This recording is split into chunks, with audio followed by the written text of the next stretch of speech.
three-dimensional shape determined by its one-dimensional sequence of building blocks of amino acids.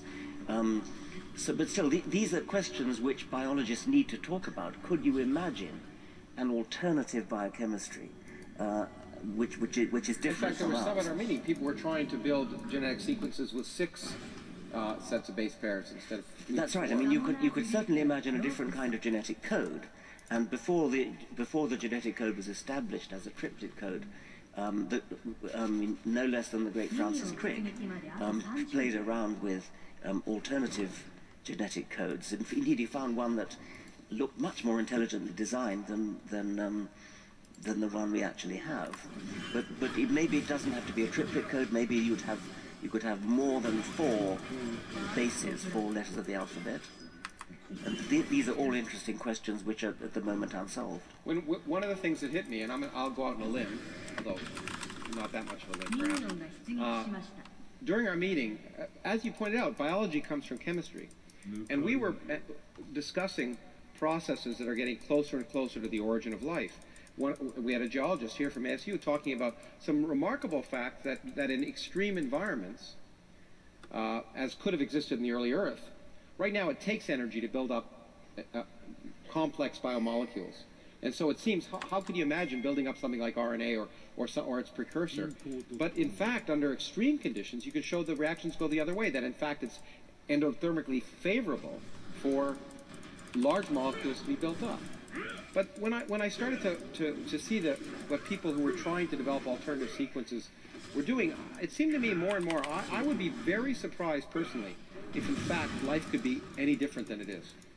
I mean, you can imagine differences, but as you point out, life is historical. It had to come from chemistry, and therefore it had to come from energetics and entropy, and it was driven in a certain direction. And at this meeting, as listening to the chemists, I began to think that maybe the possibilities are restricted, and in fact, the reason life has the form it has is that if you designed it, you could create anything.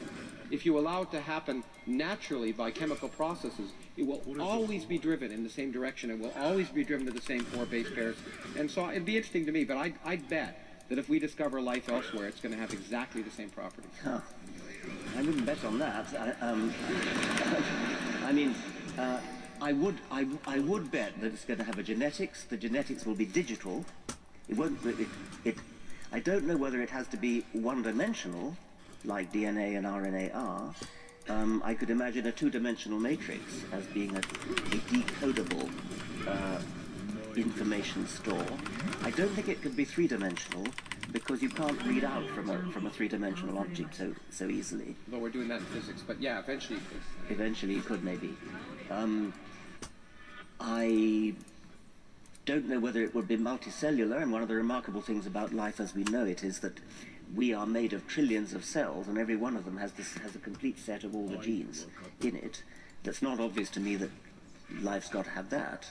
When you get to larger properties like eyes and ears and wings and things, that would depend on the physical conditions. But it'll be interesting to see if we discover life elsewhere exactly that case. And I suspect I would be surprised if we didn't find life elsewhere in the solar system. But the problem is, it's probably our cousins, because we've learned you think it's contaminated. The planets have contaminated each other by meteorites, because we know that there have been meteorites from Mars landing here. And we know that life can exist in extreme environments now, and certainly survive the 6-month trip. At least microbes could survive embedded in rock. So it would be the big surprise, as a friend of mine at Harvard who studies these things and is involved in Mars missions looking for life. The biggest surprise would not be to find life on Mars or extant life on Mars, but rather to find out that it wasn't our cousins.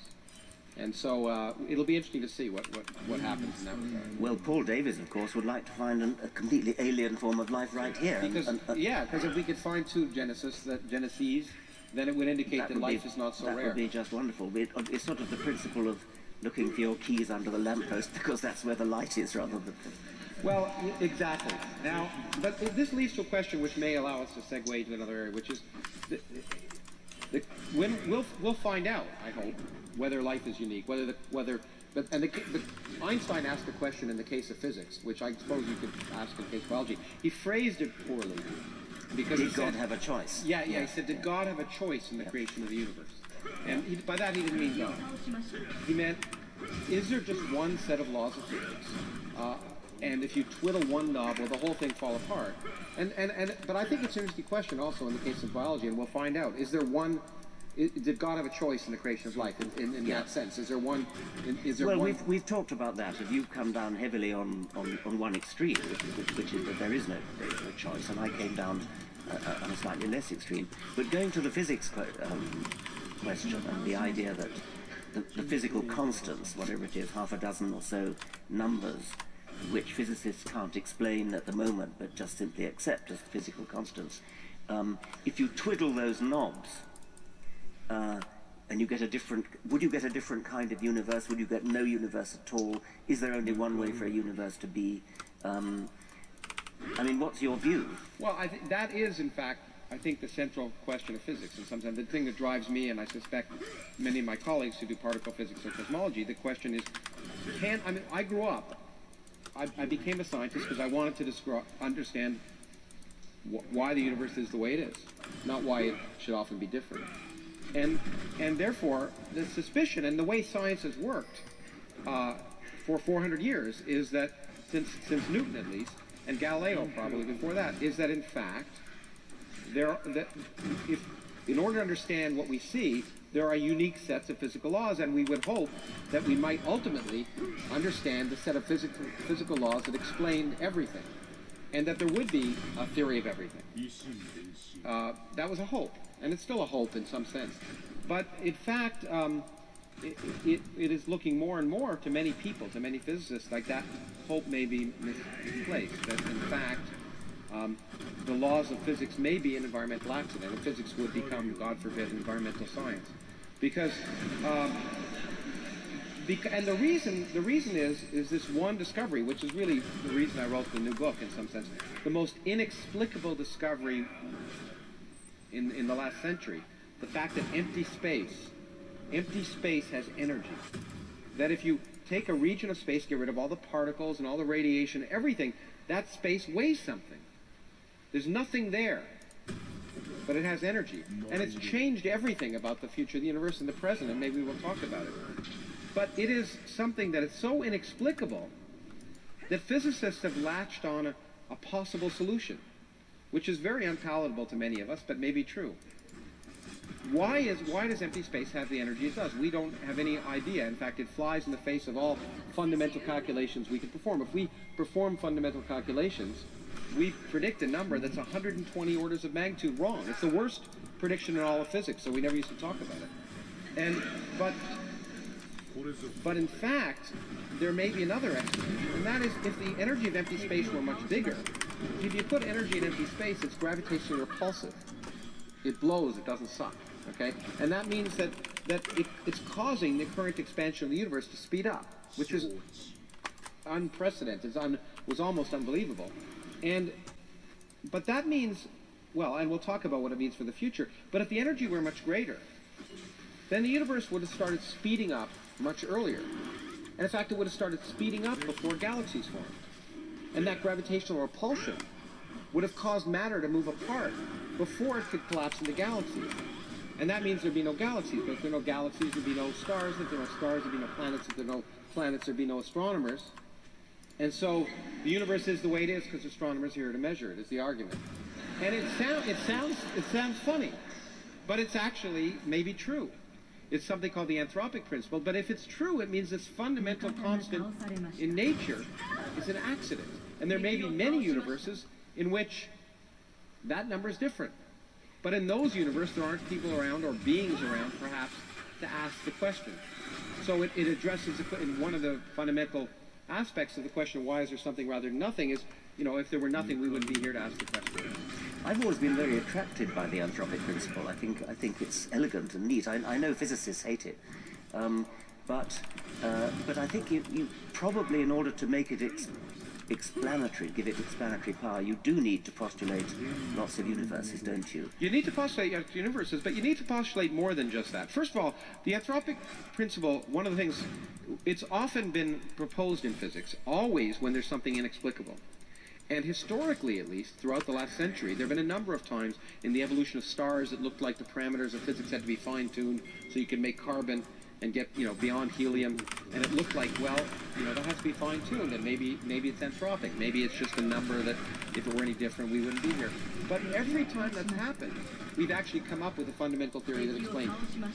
Now, that doesn't mean it's going to happen this time. But the anthropic principle, in order to be predictive, has to be, you have to assume many universes, but you have to assume that you know the probability distribution for the parameters. Otherwise, you don't know, you can't predict the likelihood that we'll be here. And you have to know which parameters are fixed by fundamental laws and which ones can vary, and we don't know that. And the other thing that it really assumes, which is really not at all clear, and it comes back to biology, is that we are typical. Because if we're not typical, it could be, we don't know the varieties of life that can exist. And it could be if the laws of nature were very different. You wouldn't form stars, you wouldn't form planets, but we don't know that you wouldn't form life. So you have to assume for the anthropic principle to be operational that we are typical of life forms in the universe, and that is an incredible assumption that I think is not at this point warranted. So that's my big problem with the anthropic principle, is that we don't know in any sense that we're typical. And in fact, I've argued to some of my colleagues that if you use that typicality argument, we'd be having this discussion underwater. Because most of the Earth is covered in water. And if you ask where should life, intelligent life, naturally arise, it should be in water, because that's more probable. And so we're certainly not, at least the kind of life that can carry on this conversation doesn't exist in water. Whether there's intelligence in dolphins or others is something to be discovered. And so there are a lot of hidden assumptions, and the problem is it's hard to test them unless you have many different examples of life, or in some cases, unless you have many universes. And when it comes to cosmology, unlike potentially, well, with biology, we're suffering from the fact that we only know of life on Earth. And therefore, we make lots of speculations about the kind of life that might exist. In physics, in cosmology, we have a much bigger problem. We live in one universe. Well, most of us do. Again, except the Republican candidate. And that means we may forever have limits on our knowledge. And one of the things I try and talk about in my book, and one of the things that fascinates me, is we have made such progress that we may be pushing up against those limits right now. There may be fundamental scientific questions that we now know the answer to that we never can get an empirical answer to, because we're stuck either living 13.7 billion years after the Big Bang, and maybe if we lived earlier or later, we would have access to information we don't have, because we could talk about the fact that in the future there'll be much less information. Or the fact that we just live in one universe and we can't access the locus of all possible universes. And one of the things that fascinated me about your book is this idea that we live, as you put it, in a very propitious time. Because if we lived, I don't know, a trillion years later, the universe would have deleted all traces of its origins, of its progenitors that we can detect, because we happen to be living at this time when light can still reach us from other galaxies. Whereas if we lived in a trillion years' time, the galaxies would have receded beyond the horizon where we could detect them. And we would have absolutely no evidence of any kind that there was more than one galaxy, for example. In fact, I find it very poetic. In fact, what you'd find in a trillion years in the future is that we'd go back to the picture we had merely 100 years ago. And that's one of the other reasons to write a book like this at this time, is that it is amazing. We're like the early map makers. It is amazing in a single human lifetime how much things have changed. It's hard to appreciate it. 85 years ago, 85 years ago, a single human lifetime, easily, we knew of one galaxy in the universe. That was it. The conventional scientific wisdom was that our Milky Way was the entire universe. We now know there are 400 billion galaxies in the universe. 85 years ago, the universe was static and eternal, as far as scientists were concerned. So their picture of the universe was that we lived in a single galaxy surrounded by an eternity of empty space, that had always been that way and always would be that way. And everything changed. Of course, we discovered the universe had a beginning, which had profound significance for science and for theology, as we may talk about. And if you go in the far future, what is kind of remarkable to me is that beings who live on what will be the Milky Way galaxy, because we're going to collide with our neighbors and we'll form some big, not a nice spiral galaxy, but probably something called an elliptical galaxy, but there'll be stars around in 2 trillion years, stars like our sun. that therefore have solar power, and there'll be organic molecules, and there'll be planets around them, and therefore you could imagine life forming around those stars. But astronomers who will discover the laws of physics, they'll discover general relativity, they'll discover electromagnetism, they'll discover quantum mechanics, and they'll do the best experiments they can do. They'll build telescopes, and they'll come up with a picture which is completely wrong. They'll come up with a picture which is identical to the picture we have. Just one galaxy, and that's it. So we are lucky, and in fact, I like to say we live at we're fortunate to live at a very special time. The only time when we can know we're living at a very special time. And but by that I mean I'm facetious, because we have this picture which is weird, but it may not be complete. It could be that those beings living 100 billion or trillion years from now will have access to observational information of some sort that we don't have today. We don't know that. And so we should have some kind of cosmic humility, which is very difficult for cosmology. Let me come on to the I want to ask you about the very title of your book, and the idea of something from nothing. You are telling us that matter arose spontaneously out of nothing, which I find an immensely exciting idea, but many people will find it mind-boggling. Mind-boggling and offensive. I think maybe not as offensive. That was offensive, but mind-boggling. Well, you're not offended, but I checked my email. It amazes me because the purpose of the book, to some extent, is to say something remarkable. And you were kind enough afterward to point out the analogy to Darwin, and I was pretentious to make it, perhaps. But the physicist Steven Weinberg said, science doesn't make it impossible to believe in God. It just makes it possible to not believe in God. Because until you have science, everything's a miracle. And what Darwin showed, as you said at the beginning of our discussion, is this miracle is actually plausible from basic principles of physics, chemistry, and biology. That you can produce us without a creator, without an intelligence.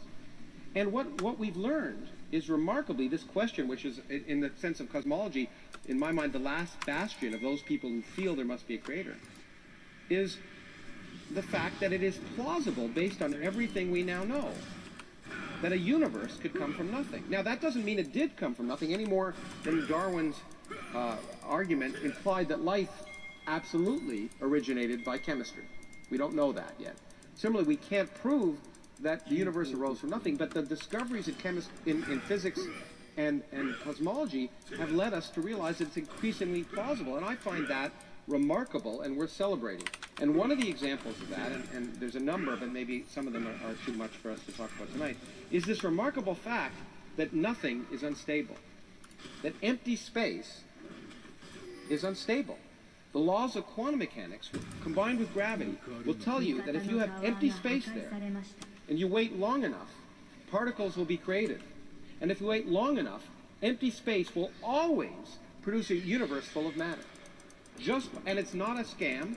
There's no violation of energy conservation. It's from the fact that gravity can have negative energy as well as positive energy. And so nothing is unstable. And in fact, that's the first answer to why there's something rather than nothing, is that nothing's unstable. The big surprise would be if there was nothing. Not that there's something. Now, the problem, of course, of saying that is people say, that's not nothing. That's not, and and it's an interesting problem, because when I've discussed this with theologians and philosophers, some of them, and you ask, what's nothing? And my argument is that these are scientific questions, not philosophical or theological ones.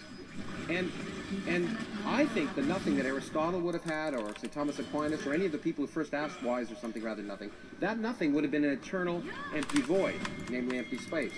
But once I argue that empty space can create something, then immediately I'm told that's not nothing. And then I show that space itself can be created from nothing, and then I'm told that's not nothing. And then I say, well, because there are still laws of physics. And then I argue that in fact the laws of physics, for the reasons we've discussed, the anthropic principle, there may be many universes, and it's quite likely that even the laws of physics themselves arose by accident when the universe was created. So even the laws aren't there. And I'm told that's not nothing. And the definition of theologians, I think, for nothing is that from which only God can create something. And I find that sort of content-free. Although I think I say in the book that maybe I'm not fit to talk about nothing, because theologians and philosophers are experts in that. Well, I've been accustomed to the idea that pushing back from biology into physics, you get back to a zone where you don't understand, and you get back to a zone where there's not nothing, but sort of a primeval simplicity. What I learned from your book, which I find stunningly exciting, is that it is literally nothing. I mean, that's what really, and as you say, even the laws of physics and space, you can explain. Space, you can create a universe where there's no space before. Yeah. So I do find that it's sort of mind-numbing in a way, because it's pushing the Darwinian dream to an extreme, which biologists couldn't have dreamed of. I think in a sense it is, and it's fascinating to me that we're beginning to get there, and I think that's worth sharing. We don't have the conclusions, and we don't have a dogmatic conclusion, and we'll get back to the fact that it amazes me, and I think you find the same thing, because I know what I've read about you, but by people who disagree with you, is if you say this is possible, then you're suddenly told that you're shrill and dogmatic. But we'll get there. But before we do, I mean, one of the things that we just talked about is how amazing the universe really is.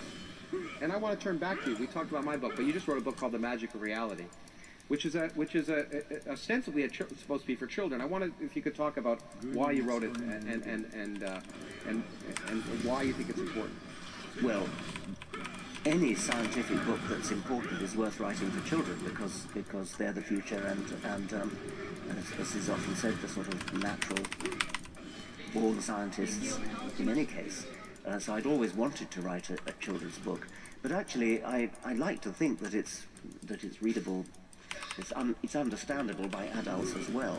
In fact, I would argue, I often say if the children understand, there's a possibility the adults don't understand it.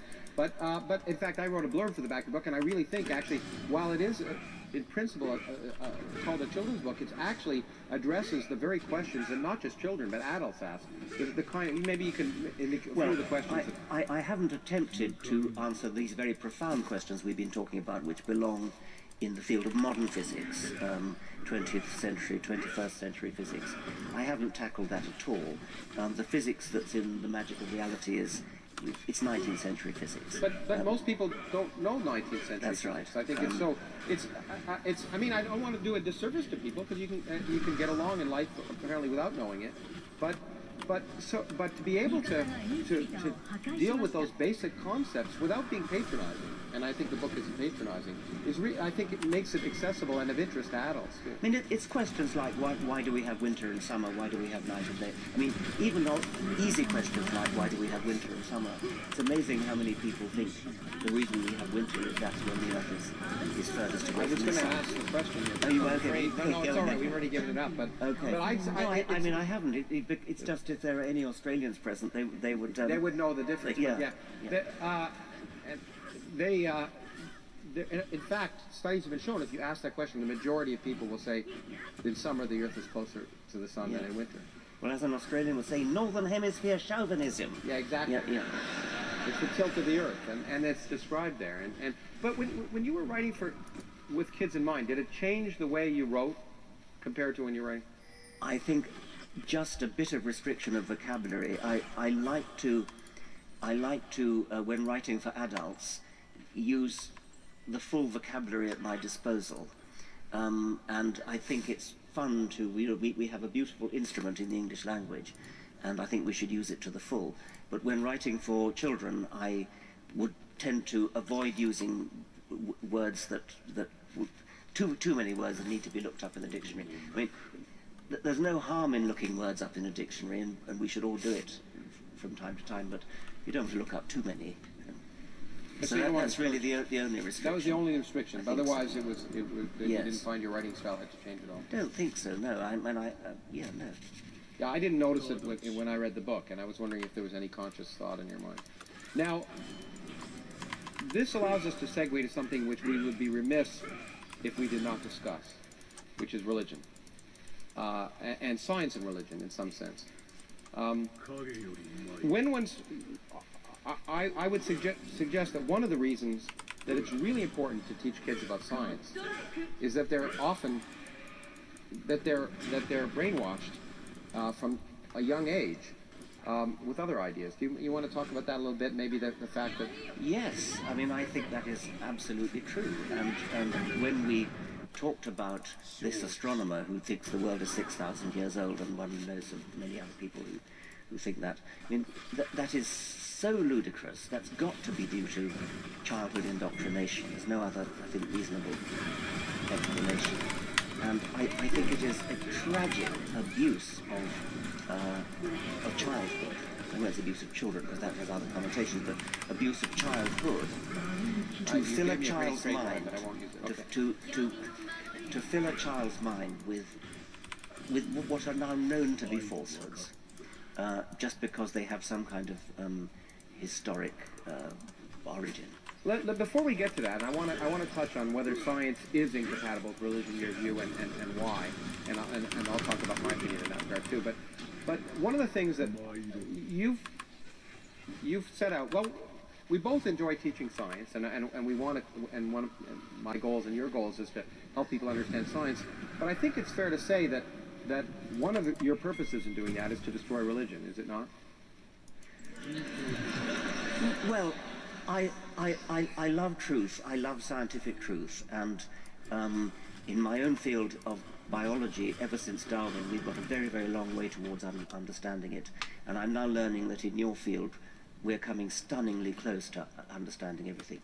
And that is such a beautiful idea, such a wonderful, exciting, exhilarating idea, that it is, I would go as far as to say, an obscenity to fill a child's mind with a parochial, small-minded, petty, medieval alternative, which has nothing going for it whatever.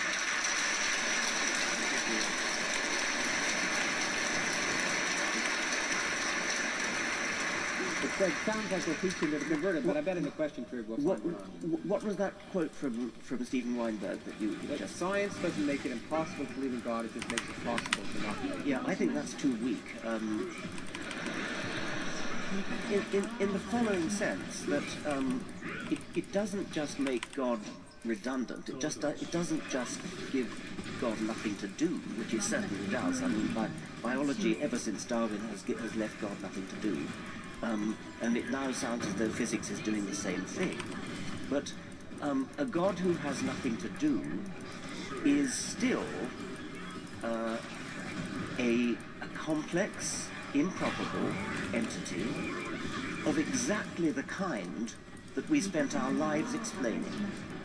So the whole Darwinian enterprise and the whole enterprise that you're engaged in physics is to explain how we can get to things like gods and explain them. And so if you suddenly then import a god at the beginning of the universe, that's a betrayal of the entire scientific enterprise. It's not just that God's not necessary. God's an excrescence, a carbuncle on the face of science. Well, okay, in fact, I agree with you. Actually, we were talking earlier, I think it's even stronger than that, in some sense. God is not, in order for God to do everything God is purported to do, God has to be much more complex than we are. In fact, you're imagining a being of incredible complexity, in fact, in religion, unfathomable complexity. And you're just positing it by fiat. But you're saying that the complexity of the regular complexity that you or I can't be made by natural processes. And you're postulating that the pre-existence of something that's far more complex than we are. Precisely. I mean, that's exactly right. And not only does God have to be a master physicist and so on, he's got to be in telepathic communication with everybody praying to him. He's got to know all our sins. He's got to forgive us if he feels like it. He's got to cure people of cancer if he's asked to. I mean,